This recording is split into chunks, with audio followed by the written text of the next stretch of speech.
السلام علیکم۔ گھر کو تباہ کرنے والے جانور اور پرندے۔ گھر میں پانی کا کنواں ہو تو رزق بڑھتا ہے، گھر میں گھوڑا ہو تو گھر میں برکت آتی ہے، گھر میں مکھیاں ہوں تو بیماریاں آتی ہیں،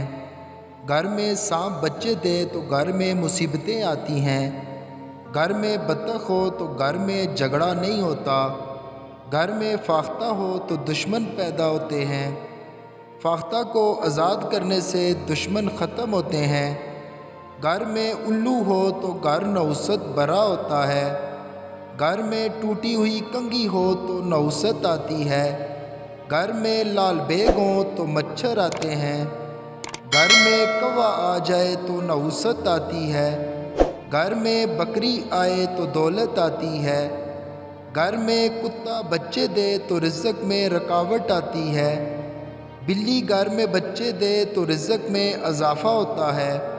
اونٹ گھر میں آئے تو سکون نصیب ہوتا ہے، سور گھر میں ہو تو لعنت برستی ہے،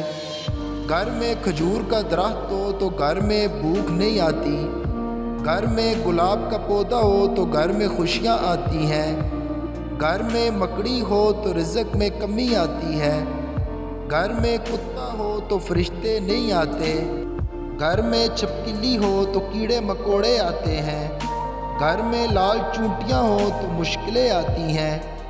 گھر میں رات کی رانی کا پودا ہو تو سانپ آتے ہیں، گھر میں بیڑ کا درخت ہو تو اسیب آتے ہیں، گھر میں کبوتر آئے تو مشکلیں آسان ہوتی ہیں۔ اگر ویڈیو پسند آئے تو لائک اور سبسکرائب کر دیں۔ شکریہ، اللہ حافظ۔